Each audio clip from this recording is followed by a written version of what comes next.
সুপ্রিয় শিক্ষার্থীবৃন্দ আসসালামু আলাইকুম। আজকে আমরা পাঁচ প্রকার সেন্টেন্সের ন্যারেশন শিখব, অর্থাৎ assertive, interrogative, imperative, objective and exclamatory. পাঁচ প্রকার সেন্টেন্সের সেট টু পরিবর্তন কি হবে, ইনভার্টেড কমার পরিবর্তে কি হয়, পার্সন, নাম্বার, টেন্স, ভার্ব, প্রত্যেকটা বিষয় আমরা ক্লিয়ারলি বুঝবো। তাহলে চলো শুরু করি। দেখো, ফার্স্ট যে আমাদের এক্সাম্পলটা আছে যে Kanika said to me I am reading a novel. তো বেসিক ডিসকাশন আমি শিখাইছিলাম কোনটা রিপোর্টিং ভার্বের সাবজেক্ট, কোনটা রিপোর্টিং ভার্বের অবজেক্ট, কোনটা রিপোর্টেড স্পিচ। এই বিষয়গুলো তোমাকে ক্লিয়ারলি বুঝতে হবে। মনে রাখো যে দুই ইনভার্টেড কমার ভিতরে যা থাকে সেটাই হচ্ছে রিপোর্টেড স্পিচ।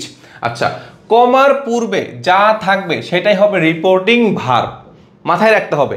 তাহলে রিপোর্টিং ভার্বের সাবজেক্ট কণিকা, রিপোর্টিং ভার্বের অবজেক্ট এখানে কি মি, আর রিপোর্টেড স্পিচ হিসেবে আমাদের কি আছে I am reading a Nobel. এই বিষয়গুলো ক্লিয়ারলি বুঝতে হবে। এবার চলো এটা আমি করব। তাহলে দেখো, Kanika said to me I am reading a novel. First of all তোমাকে বুঝতে হবে যে এই যে রিপোর্টেড স্পিচটা I am reading a novel, এটা কোন সেন্টেন্স। অবশ্যই এটা অ্যাসার্টিভ সেন্টেন্স, তাই না? তাহলে অ্যাসার্টিভ সেন্টেন্সে সেড টু চেঞ্জ হয়ে কি হয়, বেসিক ডিসকাশনে শিখাইছিলাম টোল্ড হয়। তাহলে খেয়াল করো যে কণিকা সেড টু মি, তাহলে এই সেড টুর পরিবর্তে কি হবে আমাদের টোল্ড, কেননা এটা হচ্ছে অ্যাসার্টিভ সেন্টেন্স। তাহলে টোল্ড লিখলাম, অবজেক্ট মি, আমি মি লিখবো, এন্ড দেন এই যে ইনভার্টেড কমার পরিবর্তে তুমি কি লিখবা দ্যাট, কারণ আমরা পড়েছি যে অ্যাসার্টিভ সেন্টেন্সে সেড টু চেঞ্জ হয়ে কি হয় টোল্ড হয়, ইনভার্টেড কমার পরিবর্তে কি হয় দ্যাট হয়। এবার চলো আমাদের রিপোর্টেড স্পিচটা পরিবর্তন করার পালা। খেয়াল করো, রিপোর্টেড স্পিচে আমাদের সাবজেক্টটাকে আই, তাহলে আই কি ফার্স্ট পারসন, সেকেন্ড পারসন আর থার্ড পারসন? অবশ্যই ফার্স্ট পারসন।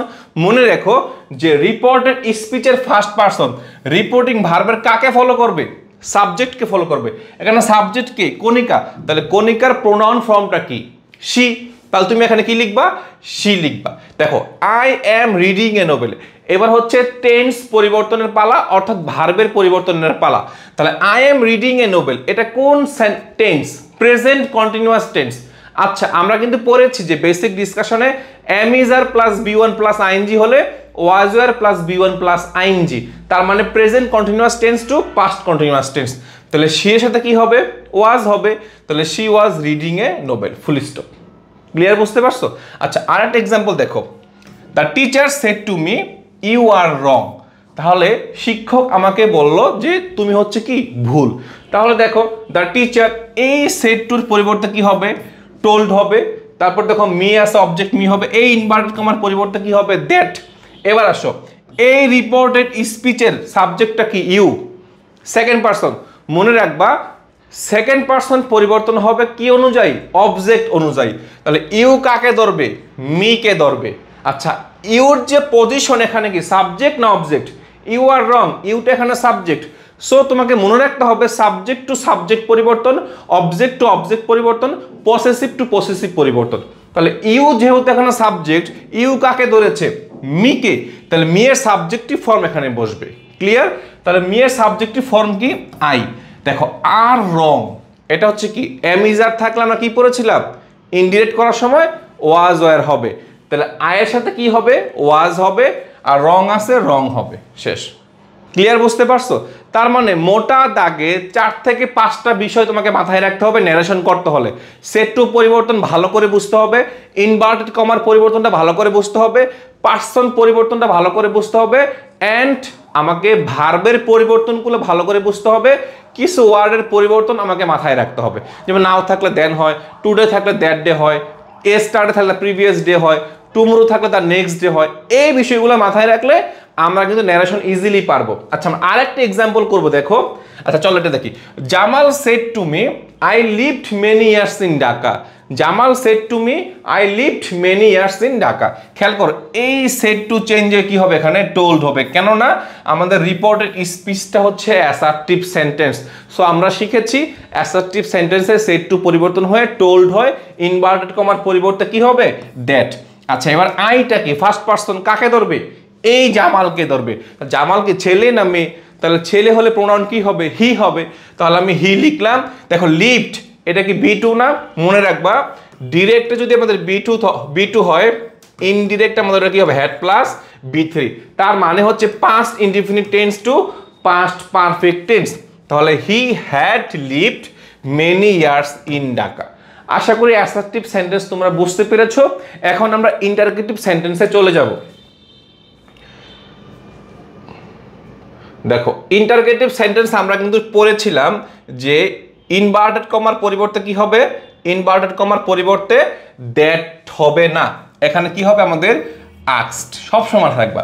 ইন্টারগেটিভ সেন্টেন্সে সেট টু পরিবর্তন কি হয় আস্কড হয়, আর ইনভার্টেড কমার পরিবর্তে কি হবে ইফ বা ওয়েদার হবে। তবে একটা কথা আছে, যদি ডাব্লিউএইচ কোশ্চেন থাকে, ডাব্লিউএইচ কোশ্চেন কোনগুলা, ধরো হোয়াট, তারপর হচ্ছে হু, তারপরে হোয়াই, তারপরে হোয়েন, তাহলে হাউ, এই যে এরকম ডাব্লিউএইচ যদি কোশ্চেন থাকে তাহলে ইফ বা ওয়েদার বসবে না, ডাব্লিউএইচ কোশ্চেনে সরাসরি বসবে। তাহলে খেয়াল করো he said to his father what are you doing, তাহলে খেয়াল করো এখানে সেড টু পরিবর্তনে আমি কি লিখবো আস্কড, অবজেক্ট হিজ ফাদার লিখলাম, যেহেতু আমাদের হোয়াট ডাব্লিউএইচ কোশ্চেন চলে এসেছে, সো আমি এখানে ইফ বা ওয়েদার লিখবো না, সরাসরি ডাব্লিউএইচ কোশ্চেনটাই লিখবো। তাহলে হোয়াট, আমি হোয়াট লিখলাম, খেয়াল করো হোয়াট, হাউ, হোয়েন যাই হোক না কেন তারপরে আমি সাবজেক্ট খুঁজবো, সাবজেক্ট। তাহলে এখানে সাবজেক্টটাকে দেখো ইউ, ইউকে সেকেন্ড পারসন না ফার্স্ট পারসন, সেকেন্ড পারসন, কাকে ধরবে অবজেক্টকে ধরবে, তার মানে ইউ হচ্ছে হিজ ফাদারকে ধরবে। হিজ ফাদারকে একজন ছেলে না মেয়ে, অবশ্যই ছেলে, তাহলে কি হবে তার প্রোনাউন ফর্ম হি হবে। তুমি ব্রেকেট দিয়ে চাইলে এফ লিখে দিতে পারো, তার মানে তার বাবাকে তুমি বুঝাচ্ছ। আচ্ছা হি লিখলা, এবার দেখো আর ডুইং, আমরা কিন্তু পড়েছি যে am is are plus V one plus ING হলে ইনডিরেক্ট স্পিচে কি হবে was were plus V one plus ING, তার মানে হি এর সাথে এখানে ওয়াজ হবে, তারপর ডুইং হবে। ক্লিয়ার? চলো আরেকটা এক্সাম্পল দেখি, যে he said to me where do you live, he said to me where do you live, তাহলে দেখো এখানে সেড টু পরিবর্তন হয়ে কি হবে আস্কড। যেহেতু আমাদের ইনভার্টেড কমা এখানে কি আছে ডাব্লিউএইচ কোশ্চেনই আছে, আমি ইফ বা ওয়েদার লিখবো না, আমি সরাসরি হোয়ার লিখে দিব। আচ্ছা ডু থাকলে ক্যান্সেল, ডো ডাজ ডিড এগুলো থাকলে তুমি চিন্তা করবা না, ডো ডাজ থাকলে পরের যে ভার্বটা আছে বি2 করে দিবা, আর ডিড থাকলে পরের যে ভার্বটা আছে ওটাকে হ্যাড প্লাস বি3 তে কনভার্ট করে দিবা। সহজ ভাষায় দেখো, তাহলে ডো ডাজ ডিড থাকলে ক্যান্সেল হবে, ডো ডাজ থাকলে বি1 থাকবে, বি1 থাকলে বি2 করে দিবা। তাহলে দেখো হোয়ারের পরে সাবজেক্ট খুঁজো, ইউ কে সেকেন্ড পারসন কাকে ধরবে মি কে ধরবে, তাহলে কি হবে আমাদের আই হবে। আচ্ছা লিভ হচ্ছে বি1 আছে, বি2 করে দিবা, কারণ এখানে ডো বা ডাজ আছে, তাহলে এখানে লিভড হবে আমাদের রাইট অ্যান্সার। চলো আরেকটা এক্সাম্পল খেয়াল করি আমরা। আচ্ছা এই এক্সাম্পলটা দেখো, the teacher said to the boys why are you making a noise, দেখো দ্য টিচার এই সেড টু পরিবর্তন হয়ে কি হবে আস্কড, দ্য বয়েজ অবজেক্ট লিখলাম, ডাব্লিউএইচ কোশ্চেন আছে ডাব্লিউএইচ কোশ্চেন লিখলাম। আচ্ছা এরপর সাবজেক্ট খুঁজবো ইউ, ইউ সেকেন্ড পারসন কাকে ধরবে, সেকেন্ড পারসন রিপোর্টিং ভার্বের অবজেক্টকে ফলো করবে, তাহলে ইউ হচ্ছে আমাকে কাকে ধরবে দ্য বয়েজকে ধরবে। দ্য বয়েজ কি সিঙ্গুলার না প্লুরাল, ছেলেরা প্লুরাল, তাহলে কি হবে দে হবে, তাহলে আমি দে লিখলাম। ওকে এবার হচ্ছে বার পরিবর্তনের পালা, তাহলে এটা কোন সেন্টেন্স টেন্সে আছে বলো তো, are making, present continuous tense, তাহলে কি হবে পাস্ট কন্টিনিউয়াস টেন্স। তাহলে দেখো দে এর সাথে কি হবে ওয়ার মেকিং, তারপর অবজেক্ট এ নয়েজ হয়ে গেল আমাদের। তাহলে আমরা কি ইন্টারগেটিভ সেন্টেন্সে ডাব্লিউএইচ কোশ্চেন যুক্ত রিপোর্টেড স্পিচের পরিবর্তনগুলো ভালো করে পারবো? ইনশাল্লাহ পারবো। চলো এবার আমরা যদি ডাব্লিউএইচ কোশ্চেন না থাকে, যদি আমাদের অক্সিলারি ভার্ব দেওয়া শুরু হয়, সেক্ষেত্রে আমরা কি করব দেখো, সেম শুধু চেঞ্জটা হবে, দেখো সেট টু পরিবর্তন হয়ে সেম আস্কড ওইখানেও ছিল এখানেও হবে, জাস্ট ইনভার্টেড কমার পরিবর্তে এখানে তোমাকে ইফ বসাইতেই হবে, ইনভার্টেড কমার পরিবর্তে ইফ তোমাকে বসাইতেই হবে। তারপর দেখো তুমি বসাইছো এই যে ইউ সাথে সাথে সাবজেক্ট পরিবর্তন করবা, ইউ এখানে সেকেন্ড পারসন, তাহলে রিপোর্টেড স্পিচের সেকেন্ড পারসন রিপোর্টিং ভার্বের অবজেক্টকে ফলো করবে, তাহলে হিজ সিস্টার কি একজন মেয়ে, তাহলে কি হবে শি হবে, আমি লিখলাম শি। সব সময় আমরা কিন্তু বেসিক ডিসকাশনে পড়েছি উইল প্লাস বি1 হলে would plus B one, can plus B one হলে could plus B one, shall plus B one হলে should plus B one, may plus B one থাকলে মাইট প্লাস বি1। তাহলে এখানে দেখো উইল প্লাস বি1 আছে, তাহলে ইনডিরেক্ট স্পিচে কি হয়ে যাবে উড প্লাস বি1 হয়ে যাবে, তাহলে she would go to school. Clear? আচ্ছা এই এক্সাম্পলটা দেখো, Mohammad said to Imran do you like to read poetry, তাহলে খেয়াল করো এই যে সেট টু পরিবর্তনে কি হবে আস্কড, তাহলে এই যে ইনভার্টেড কমার পরিবর্তে কি হবে ইফ হবে। আচ্ছা ইউ কে এখানে ফার্স্ট পারসন, সেকেন্ড পারসন না থার্ড পারসন? সেকেন্ড পারসন, তাহলে সেকেন্ড পারসন কাকে ধরবে এখানে অবজেক্ট ইমরানকে ধরবে, তাহলে তুমি হি লিখো, ইমরানের প্রোনাউন হি। এবার ইমরানকে বুঝাইছে, যেমন ছোট্ট করে ইমরানের প্রথম যে অ্যালফাবেট লেটারটা আই দিয়ে দাও। আচ্ছা ডো থাকলে ক্যান্সেল বলেছিলাম, এরপরের যে ভার্বটা থাকবে তুমি বি1 করে দিবা, বি1 থেকে বি2 করে দিবা। তো লাইকের পাস্ট ফর্ম হচ্ছে কি লাইকড, বাকি যা আছে তুমি লিখে দাও, কোনো সমস্যা নেই। আচ্ছা আরেকটা এক্সাম্পল দেখো, Nasrin said to him have you taken my pen, তাহলে নাসরিন আস্কড, আচ্ছা অবজেক্ট হিম লিখলাম, ডাব্লিউএইচ কোশ্চেন নাই এখানে, have, has, had, do, does, did, will plus V one এগুলো যদি থাকে আমরা কি করব রিপোর্টিং ইনভার্টেড কমার পরিবর্তে কি লিখবো ইফ লিখবো। আচ্ছা এখানে ইফ লিখলাম। এবার দেখো ইউ সেকেন্ড পারসন কাকে ধরবে হিমকে, তাহলে হিমের সাবজেক্টিভ ফর্ম কি he, have taken present perfect tense কি হবে পাস্ট পারফেক্ট হবে, তাহলে হ্যাড টেকেন হয়ে যাবে। মাই পেন, মাই কাকে ধরছে বলো তো, have you taken my pen, তুমি কি আমার কলম নিয়েছো, এখানে মাইটাকে, মাইটা হচ্ছে নাসরিন, তাহলে নাসরিনের পসেসিভ ফর্ম কি হবে শি, হার, হার, তাহলে এখানে হার পেন হবে। আচ্ছা আমরা কি ইন্টারগেটিভ সেন্টেন্স বুঝছি ক্লিয়ারলি? চলো এবার আমরা হচ্ছে ইম্পারেটিভ সেন্টেন্স নিয়ে ডিসকাস করব। আমরা বেসিক ডিসকাশনে পড়েছিলাম যে ইম্পারেটিভ সেন্টেন্সের 3-4টা জিনিস মাথায় রাখতে হবে। যদি আমাদের রিপোর্টের স্পিচটা পড়ে মনে হয় এখানে আদেশ করছে অর্ডার্ড হবে, উপদেশ করলে অ্যাডভাইসড হবে, নিষেধ করলে ফরবেড হবে, আর যদি অনুরোধ করে রিকোয়েস্টেড হবে, তবে সাধারণ অবস্থায় টোল্ডও কিন্তু বসতে পারে। ইনভার্টেড কমার পরিবর্তে টু হয়, ডোন্ট থাকলে নট টু হতে পারে। আচ্ছা চলো শুরু করি।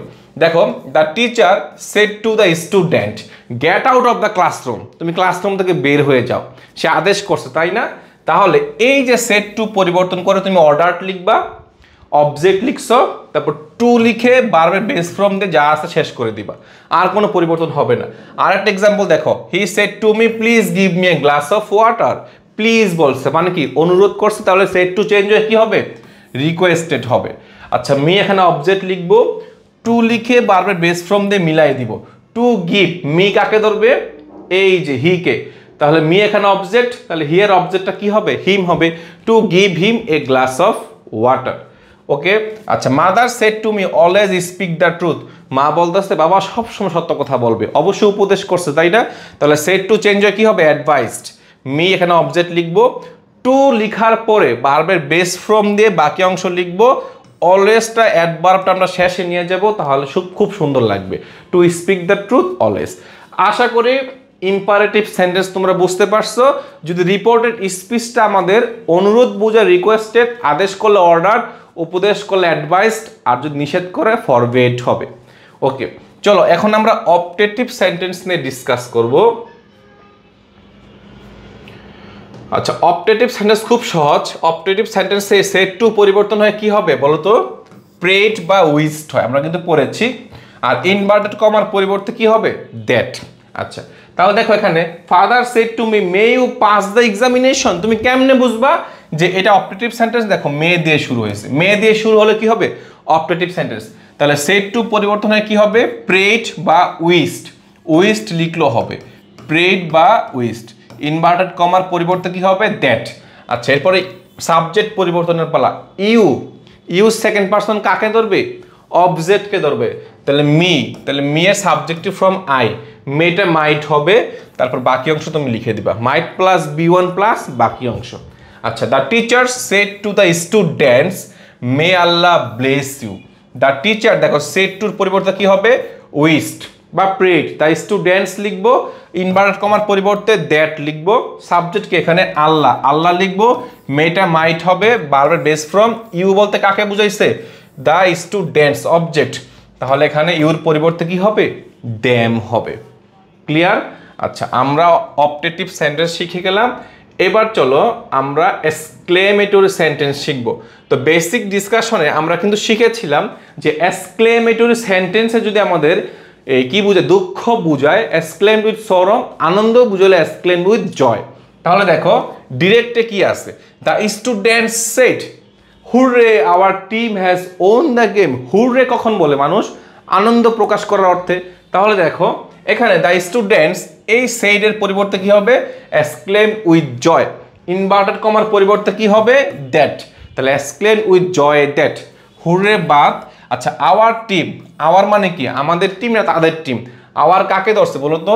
দ্য স্টুডেন্টস, তাই না? তাহলে আওয়ার এখানে কি পসেসিভ ফর্ম আছে, উই আস আওয়ার। তা স্টুডেন্টস কি প্লুরাল, তাহলে প্রোনাউন কি দে দেম দেয়ার হবে।